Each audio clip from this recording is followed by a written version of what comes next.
अस्सलाम वालेकुम। Today we will study chapter 44 जो है bacterial protein synthesis inhibitors. Protein synthesis inhibitors में कौन सी ड्रग्स आती हैं? Tetracyclines, macrolides, clindamycin, chloramphenicol, streptogramins. ठीक है, तो इसमें क्लासिफिकेशन इसकी ये है कि ब्रॉड स्पेक्ट्रम, मॉडरेट और नैरो में क्लोरामफेनिकोल, टेट्रासाइक्लिन्स, मैक्रोलाइड्स, स्ट्रेप्टोग्रामिन्स, बाकी ये सारी ड्रग्स आ जाती हैं। ठीक है,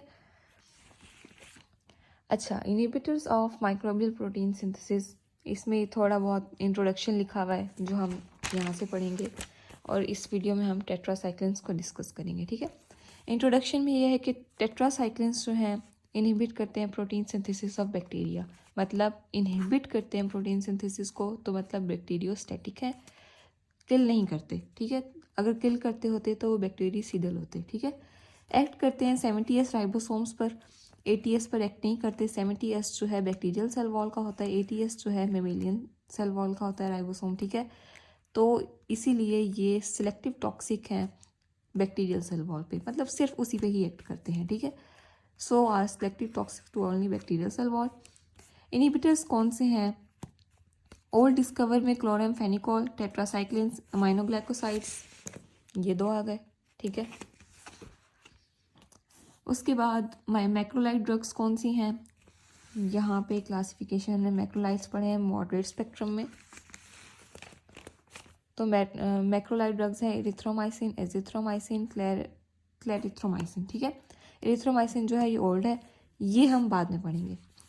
अब आ जाते हैं मैकेनिज्म ऑफ एक्शन पर। ऑल बैक्टीरियोस्टैटिक, ठीक है, एक्सेप्ट स्ट्रेप्टोग्रामिन्स बैक्टीरियसिडल होते हैं। ये सारे टेट्रासाइक्लिन्स जो हैं बैक्टीरियोस्टैटिक हैं, सिर्फ स्ट्रेप्टोग्रामिन्स जो हैं वो हैं बैक्टीरियसिडल। ठीक है, अच्छा, प्रोटीन सिंथेसिस इनहिबिट कैसे होती है ये हम थोड़ा सा समझ लेते हैं। ये ट्रांसफ़र आरएनए है, मैसेंजर आरएनए पे आके बाइंड करेगा तो ये एक इनिशिएशन कॉम्प्लेक्स बनाएगा। ठीक है, 50S राइबोसोम है, एक 30S राइबोसोम है। ठीक है, टेट्रासाइक्लिन्स और अमाइनोग्लाइकोसाइड्स, ये दो ड्रग्स जो हैं 30S राइबोसोम पर बाइंड करती हैं।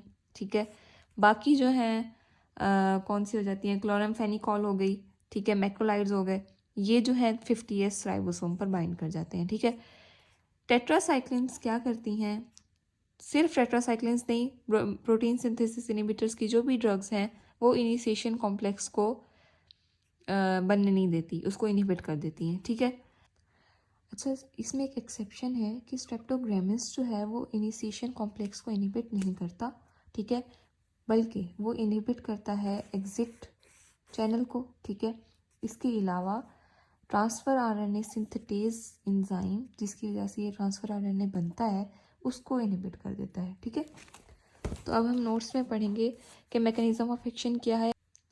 ऑल आर बैक्टीरियोस्टैटिक एक्सेप्ट स्ट्रेप्टोग्रामिन्स जो बैक्टीरियसिडल है। ठीक है, how protein synthesis is inhibited, अभी पढ़ाया है कि इनिशिएशन कॉम्प्लेक्स को जो इनहिबिट कर देते हैं। ठीक है, उसके बाद सारी ड्रग्स जो है 50S राइबोसोमल यूनिट पर अटैच होती हैं, मैंने थोड़ी देर पहले ही बताया है, सिवाय टेट्रासाइक्लिन्स के और अमाइनोग्लाइकोसाइड्स के जो 30S सब यूनिट पर अटैच होती हैं। ठीक है, inhibit the formation of initiation complex, chloramphenicol, macrolides. ठीक है, ये जो है 50S राइबोसोम में कहीं पर भी लग जाती हैं। ठीक है, क्लिंडामाइसिन और लिंजोलॉइड भी यहीं पर लगती हैं। ठीक है, same location on the 50S ribosome. ठीक है, अच्छा, स्ट्रेप्टोग्रामिन्स जो है वो इनहिबिट नहीं करती फॉर्मेशन ऑफ इनिशिएशन फॉर्मेशन को। ठीक है, रादर ये क्या करती हैं? इनहिबिट एग्जिट चैनल और ट्रांसफ़र आरएनए सिंथेटेज एक्टिविटी को। ठीक है, ट्रांसफ़र आरएनए सिंथेटेज एक्टिविटी और एग्जिट चैनल को इनहिबिट कर देती हैं। अच्छा, अब हम पढ़ेंगे टेट्रासाइक्लिन्स की क्लासिफिकेशन के इसमें कौन कौन सी ड्रग्स आ जाती हैं। माइनोसाइक्लिन, डॉक्सीसाइक्लिन, टेट्रासाइक्लिन।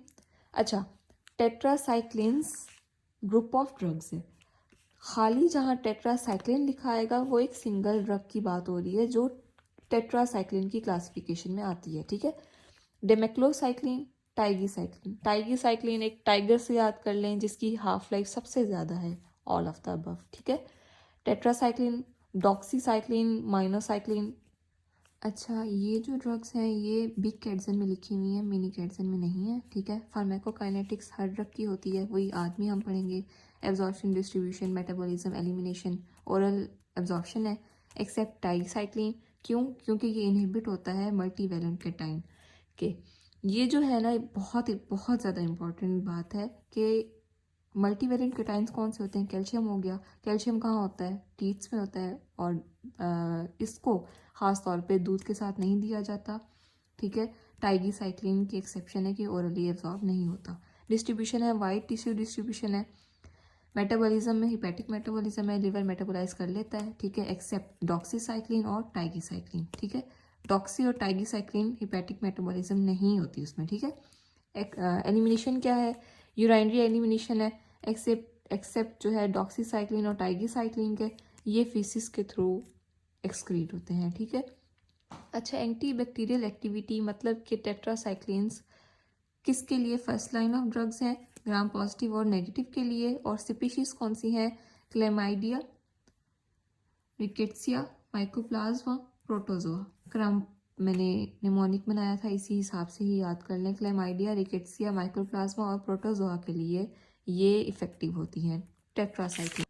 अच्छा, अब हम पढ़ेंगे रेजिस्टेंस वही जैसे पेनिसिलिन में पढ़ी थी कि इफ्लक्स करा देती है बैक्टीरिया, मतलब निकाल देती है बाहर किसी ड्रग को, ठीक है।